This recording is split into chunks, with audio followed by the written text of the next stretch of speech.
Okay, and we are back rolling here live at the Schwab Impact Conference in beautiful San Francisco. A little rainy today, but beautiful I nonetheless. tried to arrange some nice sunrises for you, if that helps. And those were fantastic. Thank you very much. So I am here with Lisa Salvi, who's the head of business education and consulting, or I should say business consulting and education. Yes. Vice versa. And we're going to be talking a little bit about, what we always talk about, which is why are advisors going RIA? But I think with you, Lisa, because we have your expertise with us, how can they go RIA and what kind of support, right? Just to tee you up a little bit, and then we want to hear from you. I talk to advisors all the time, I know you do.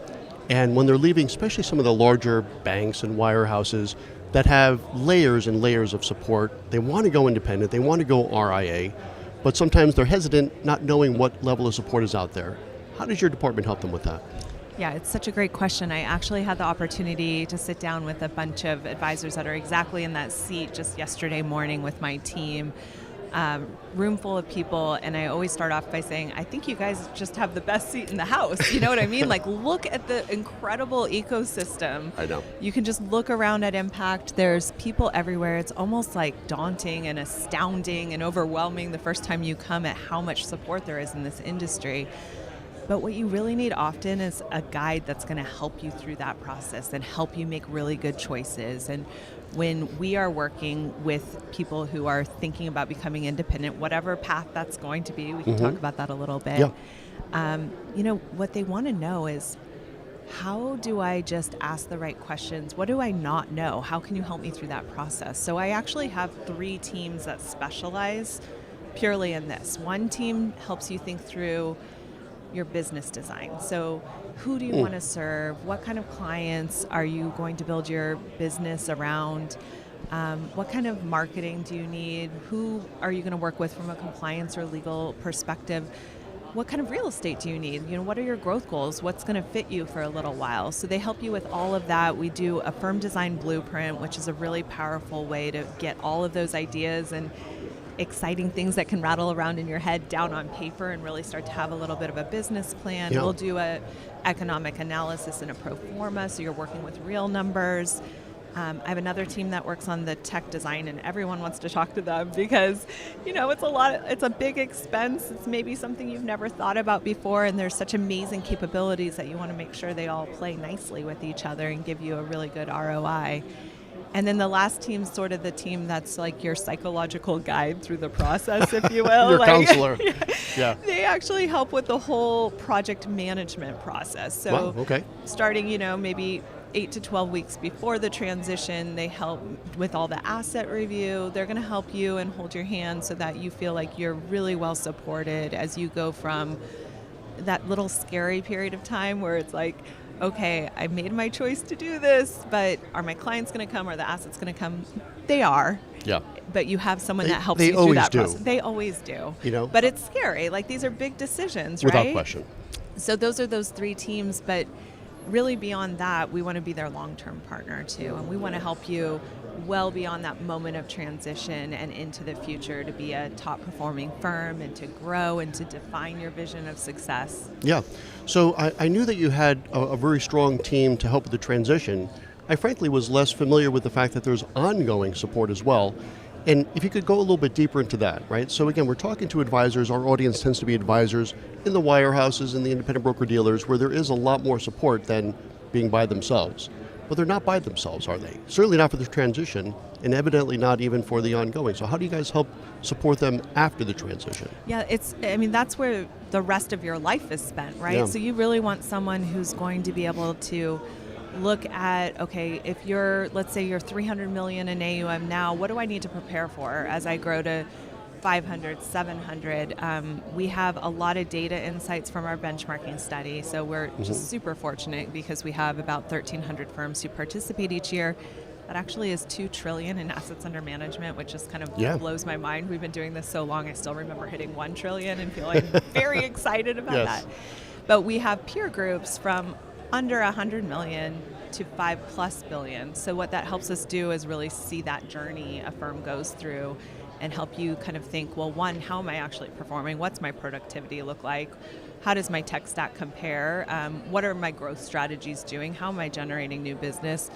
but also how you need to grow into that in the future. And Yeah. all of that also helps inform our one-on-one consulting engagement. So, I just got stopped by someone who had done a strategic planning engagement with their leadership team, and they were really excited because they got everyone on the same page, and we were in there with them for that, or growth strategies, client referrals, COIs.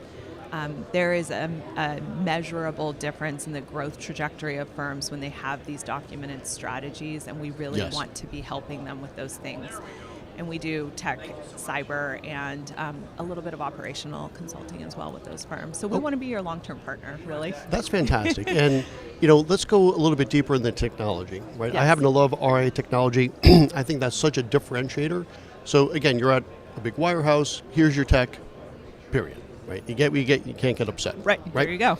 So to use a child term. Yes, and I know exactly what you're talking about, so very well done. And I think all the parents out there certainly do too. Yes, they do. Arching back. So, but with technology, it's good news and bad news, and it's both the same.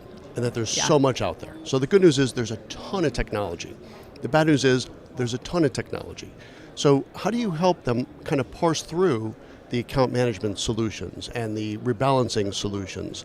Do you guys have a process for that, or how do you go about helping them? Yeah, I mean, all good consulting would be rooted in really helping to ask good questions and just understand what's important to you. We like to make all strategic business decisions through the eyes of who is your ideal client. We do a lot of work on ideal client persona, so that would always help if your ideal client is, Sally Smith, and you know exactly what life stage she is and how she likes to consume information and how she wants to be contacted by you as the advisor. Does she want to be in person? Does she not? You look at every decision, including your tech stack decisions. Okay, well, what do I need to really serve Sally Smith and be irresistible to her and people like her? And that cuts through some of the noise. Tech is one of those things, you know how it is. It's so easy to get caught up. I need this next new thing. I got to buy the new thing. I got to do the new thing. And we like to say, let's first just look at what you have. If you already have a tech stack too, let's make sure you're maximizing that. People tend to spend about 98% of their budget buying the technology and 2% on the training. And we like to see that flip-flop sometimes. Yes.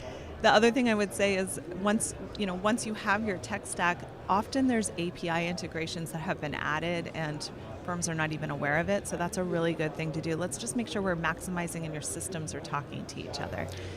Yeah, I was going to say that is just so important. So I went independent almost 6 years ago now, and completely flubbed up our tech stack, like big time. Oh. Because I was like, yeah, this looks good to me, and let's go. And then you won't really know for about 5 or 6 months, and you're like, this is just not working. And it was an arduous process to get into our new tech stack, which we love. And it's not that one was better than the other. It was just one was a much better fit for us than another. How did you find your new one? So we talked to a lot more people. So I'm a big believer in going to these types of conferences, listening to everyone's content on stage, but then between the sessions, talking to the advisors. So you take that information from stage, then you talk to as many advisors as you can. Hopefully you'll find, and with Schwab Impact, you have, I don't know, how many advisors do you have here? Like almost 3,000. Yeah, thousands. It's amazing. Right? It is amazing. And you try to find as many advisors as you can that have a firm similar to yours, to your point, serving the same kind of clients as you, and say, well, what do you use? Yep. And when I did that, I was in much better shape. Now, if I'd gone straight to your department first, which is probably what I should have done, perhaps avoid some of those mistakes. Yeah, so I love your answer because I think that's totally true. And we want to create a lot of sense of community when we're here. So you have those opportunities to just bounce ideas. We try to create micro communities. Advisors love to ask other advisors what they're using. Yes. That's so valuable. But yes, if you were to do it all over again and you could talk to someone who does that literally all day, every day, and can help ask you the questions and make the introductions and understand your needs, that's a really good starting point, and I would really encourage people to take advantage of that from day one. And I would assume from where you're sitting, you have just so much access to so many different types of advisory firms.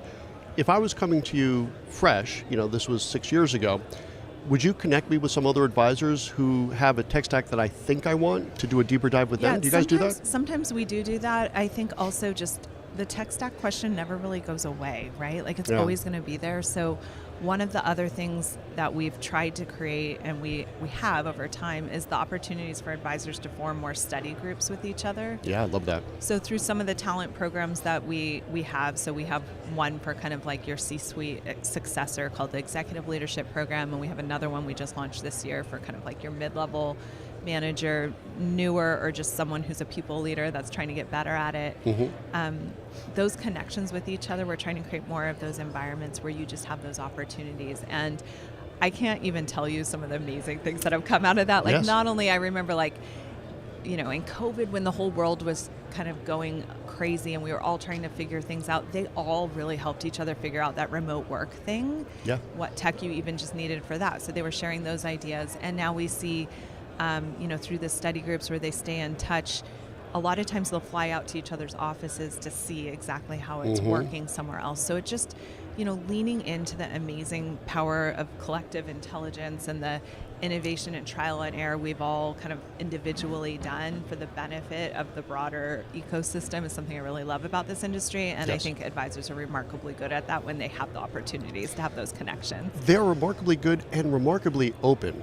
I love I am that. so floored I all the know. time where I'm talking to these advisors and they are sharing intimate details about their business, the good, the bad, and the ugly. And I'm like, and I'm way past this now because I realize that's just the culture. Yeah. But at first I was like, we're competitors, aren't we? And not really. In the RI space, it doesn't have that vibe. It's not as, It's not cutthroat, cutthroaty right? as much. It just Yeah. isn't. I mean, you can feel it here when you're in these big groups. It's just like you see so many hugs. Like, I don't know Yeah. that that's normal in other parts of financial services Yeah. because you form these business friendships. And I'm often so amazed at how much people are willing to share, you know, really deep insights and intelligence with other people. We just did a really in-depth piece of research over the last 2 years on M&A.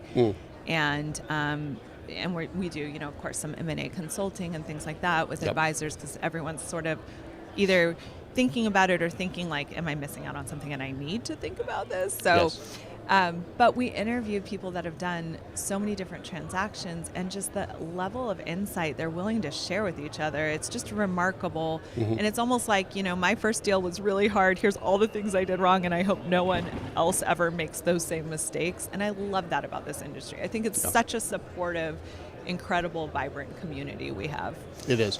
And again, you guys have put together a great show here and have done Thank a you. great job in helping advisors connect with each other too. So it's not just listen from the stage, but you're helping us connect with each other, and I love that. So thank you very much for that. Thank you. Okay, so that's probably a good place to put a pin in it for now at least. Love it. Lisa Salvi, thank you so much for joining Thank us. you so much for having me. My pleasure. Thanks. Okay, and on behalf of goRIA, fueled by Investment News, I'm Chuck Vela, and we'll be back in another hour and a half with a little bit more content for the last day here at Schwab Impact. Thanks for joining us, and Lisa, thanks again. Thank you.